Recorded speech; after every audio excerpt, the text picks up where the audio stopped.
manutenção do quinto, da qualidade do advogado que vai. Eu queria que o senhor colocasse essa questão, como é que esse advogado é escolhido? Tem um braço da ordem, tem um governo do Estado, fora essa questão de ser ilibado, essa escolha como é que é feita? Tem a OAB no meio de tudo isso, né? E é o governo do Estado também. Sim, porque o processo ele é composto de 3 etapas, como o Raul muito bem observou. A primeira etapa é uma eleição, uma votação dentro da OAB. Todos os candidatos que acharem que cumprem aqueles requisitos se candidatam, eles são sabatinados, questionados sobre posicionamentos, e aí o Conselho Estadual da Ordem, no caso dos tribunais estaduais, faz a votação. E de lá elenca 6 nomes. Esses 6 nomes são encaminhados, então, ao Tribunal de Justiça, e o tribunal, por sua vez, dentre esses 6 nomes, elenca 3, que ele encaminha, aí, pela sua vez, ao governador. E o governador, daqueles 3 nomes, dentre os 6 da ordem, então a OAB manda 6 nomes. O tribunal retira 3 e mantém outros 3 que encaminham o governador. E o governador, o Poder Executivo, portanto, elege aquele dentre os 3 que foram encaminhados. Então, esse processo de escolha, na verdade, passa por 3 crivos. De maneira que, sem dúvida nenhuma, se o processo para o ingresso na magistratura é difícil, o processo de ingresso pelo quinto não é menos fácil, porque ele pressupõe uma pessoa que está sendo muito bem analisada, e com uma diferença, porque o juiz, como ele faz simplesmente a prova de títulos, a prova de títulos e a prova técnica, na verdade, ele está no começo da carreira dele. Agora, o desembargador, o candidato ao quinto, ele tem na sua análise todo o histórico pregresso, a atuação, se ele não teve nenhuma conduta reputada ilegal, ilícita, coisa que o valha, e mais, o posicionamento técnico doutrinário. Muitos candidatos já defenderam teses publicamente, de maneira que a gente já tem mais um crivo para esse profissional. Então, é um processo extremamente concorrido, disputado, importante para efetivar a democracia também nos tribunais, porque nós temos no Poder Executivo a possibilidade da população escolher.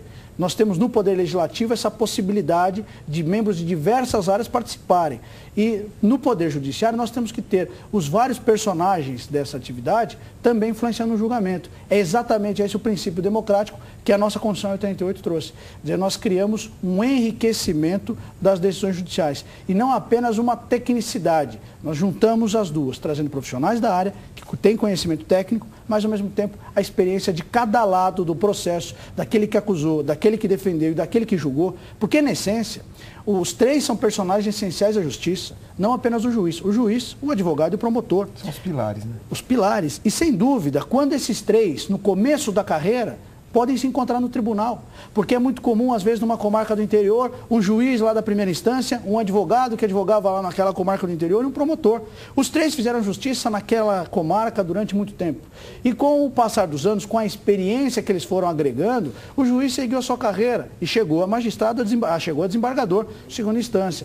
A mesma possibilidade tem que ser conferida a todas as partes, para que você repita aquilo que havia na primeira instância, também na decisão dos tribunais, trazendo então uma decisão muito mais ampla e que permita analisar as várias vertentes. E com isso, fazer aquilo que a população sonha, que nós temos trabalhado muito, que haja justiça. Porque quando a gente tem a certeza da justiça, nós criamos uma paz social. E o grande problema que a gente enfrenta hoje, eu acho que esse é um grande desafio que nós temos pela frente, Poder Judiciário, envolvendo a advocacia, envolvendo o Ministério Público, é fornecer de uma maneira rápida à população e de uma maneira justa, justiça.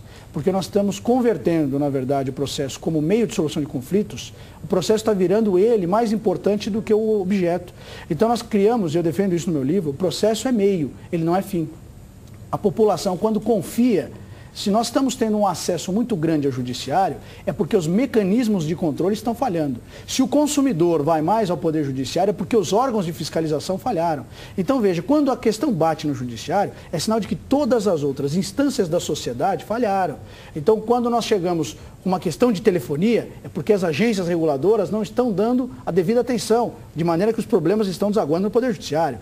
Quando os problemas sociais, a violência, a criminalidade têm aumentado, porque também nós não estamos enfrentando os problemas. Então, mostra que as primeiras barragens já foram derrubadas. E a última é o Poder Judiciário. E quando nós chegamos no Poder Judiciário, quando ele não dá uma resposta rápida, e não dá uma resposta de maneira efetiva de justiça, ele acaba criando um caos social. Estimula, nós não nascemos para viver com a injustiça. Quando você vê a injustiça, você aumenta a criminalidade. Uma briga de dois vizinhos que não se resolve rapidamente no judiciário, amanhã certamente se converte numa agressão física na própria moradia. E o objetivo da justiça foi exatamente esse. Quando ela começa a não traduzir esse anseio, ela cria um caos social, a permitir que as pessoas façam justiça com as próprias mãos e a estimular a atitude ilegal. Bom, a gente está aqui no Questão de Justiça, recebendo o doutor Anis Kfouri, vai para um rápido intervalo, já retorna.